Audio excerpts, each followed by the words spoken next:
ദിവ്യ കൃഷ്ണൻ. വീട് ഗൂഡല്ലൂരാണ്. നമ്മൾ പുതിയ യൂട്യൂബ് ചാനൽ തുടങ്ങിയിട്ടുണ്ട്. ദിവ്യാസ് വ്ലോഗ്സ് എന്നാണ് പേര്. ഞാൻ മുന്നേ എനിക്കൊരു ചാനൽ ഉണ്ടായിരുന്നു, അതിൻ്റെ പേര് ദിവ്യാസ് വ്ലോഗ്സ് തന്നെയായിരുന്നു. അത് നമുക്ക് 3 കോപ്പിറൈറ്റ് സ്ട്രൈക്കൊക്കെ കിട്ടിയതുകൊണ്ട് അതെനിക്ക് പിന്നെ ഓപ്പൺ ചെയ്യാൻ വേണ്ടിയിട്ട് പറ്റിയില്ല. ആ ചാനലിൽ ഞാൻ കൂടുതലായിട്ട് റിയാക്ഷൻസ് വീഡിയോസ്, അങ്ങനെ റോസ്റ്റിംഗ് വീഡിയോസൊക്കെ ആയിട്ട് ഇട്ടിട്ടുണ്ടായിരുന്നത്.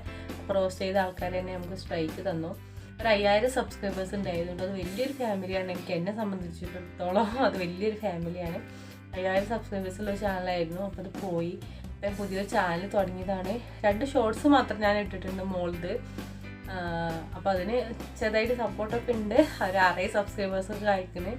ഇനി നിങ്ങൾ വേണം നമ്മളെ വീഡിയോസൊക്കെ കണ്ട് ഇഷ്ടപ്പെട്ടാൽ ലൈക്ക് ചെയ്ത് സബ്സ്ക്രൈബൊക്കെ ചെയ്ത് നമ്മളെ ഫാമിലി വലിയൊരു ഫാമിലി ആക്കി എടുക്കാൻ വേണ്ടിയിട്ട് ഈ ചാനലിലൂടെ ഞാൻ എൻ്റെ ട്രാവലിംഗ് വ്ളോഗ്സോ കുക്കിംഗ് വ്ളോഗ്സോ ഡെയിലി ലൈഫ് വ്ളോഗ്സോ പിന്നെ കൊച്ചു ഷോർട്സൊക്കെ അങ്ങനെ ഇട്ടിട്ടാണ് വീഡിയോ ചെയ്യാൻ വേണ്ടിയിട്ട് ഉദ്ദേശിക്കുന്നത്.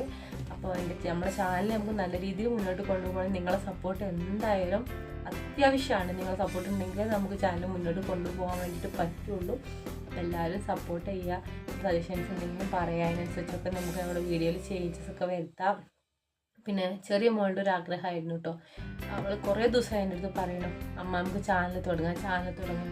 അവൾക്ക് വീഡിയോസ് എടുക്കാൻ ഭയങ്കര ഇഷ്ടമാണ്. റീൽസ് വീഡിയോസ് ഷോർട്സൊക്കെ ഉണ്ടാക്കാൻ വേണ്ടി ഭയങ്കര ഇഷ്ടം. അവൾ തന്നെ ഒരു ദിവസം ഒരുപാട് വീഡിയോസ് സ്കൂളിൽ വന്നാലും ലീവ് ദിവസമൊക്കെ അവൾ ഒരുപാട് വീഡിയോസ് അവളെടുത്ത് വയ്ക്കും. ഹലോ ഗായ്സ്, ഇതാണ് നമ്മളെ വീട്, ഇതാണ് എൻ്റെ സ്റ്റഡി ടേബിൾ, ഇതാണ് ഞങ്ങളെ റൂം എന്നൊക്കെ പറഞ്ഞിട്ട് ദിവസം ഒരുപാട് വീഡിയോസ് എടുത്തില്ല. ഡിലീറ്റ് ചെയ്ത് കളയുകയാണ് ചെയ്യൽ. അപ്പോൾ അവൾ കുറേ ദിവസമായി പറയുന്നു, അമ്മ നമുക്കൊരു ചാനൽ തുടങ്ങാൻ പറഞ്ഞിട്ട്. അപ്പോൾ അവളെ ഇതും പിന്നെ കുറച്ച് ദിവസമായിട്ട് ഞാൻ മൈൻഡ് അത്ര ഓക്കെ അല്ല. അപ്പോൾ നമുക്കൊരു ഇങ്ങനെ എന്തെങ്കിലുമൊക്കെ ഒരു കാര്യത്തിൽ എൻഗേജ് ആകുമ്പോൾ നമ്മുടെ മൈൻഡ് കുറച്ച് ഫ്രീ ആവും വിചാരിച്ചിട്ട് അങ്ങനെയൊക്കെയാണ് ശരി ചാനൽ തുടങ്ങിയിട്ട് കുറേ ആയി. വീഡിയോസൊന്നും അധികം ഇട്ടിട്ടുണ്ടായിരുന്നില്ല. അപ്പം അങ്ങനെയാണ് ഞാൻ ഒരു വീഡിയോ അങ്ങനെ യൂട്യൂബ് ചാനൽ നമുക്ക് ഇനി കണ്ടിന്യൂസ് ആയിട്ട് വീഡിയോ ചെയ്യുമ്പോൾ നമുക്ക് മൈൻഡ് കുറച്ച് റിലാക്സ് ആവും. നമ്മളൊരു കാര്യത്തിൽ എൻഗേജ് ആയിക്കോല്ലോ. നമ്മൾ വീഡിയോ എടുക്കണം, അത് എഡിറ്റ് ചെയ്യണം, അത് അപ്ലോഡ് ചെയ്യണം, അതിൽ വരുന്ന കമൻറ്റ്സൊക്കെ നോക്കണം, സബ്സ്ക്രൈബേഴ്സ് എത്ര ആവുന്നുണ്ട് നോക്കണം. അപ്പോൾ ഇങ്ങനത്തെ കാര്യങ്ങളൊക്കെ ചെയ്യുമ്പോൾ നമ്മൾ മൈൻഡും കുറച്ച് ഫ്രീ ആവുമല്ലോ വിചാരിച്ചിട്ടാണ് ചാനൽ തുടങ്ങിയത്. അപ്പോൾ എല്ലാവരും സബ്സ്ക്രൈബ് ചെയ്യുക, സപ്പോർട്ട് ചെയ്യുക, എല്ലാവരും അനുഗ്രഹിക്കുക. അപ്പോൾ താങ്ക് യു ഫോർ വാച്ചിങ്.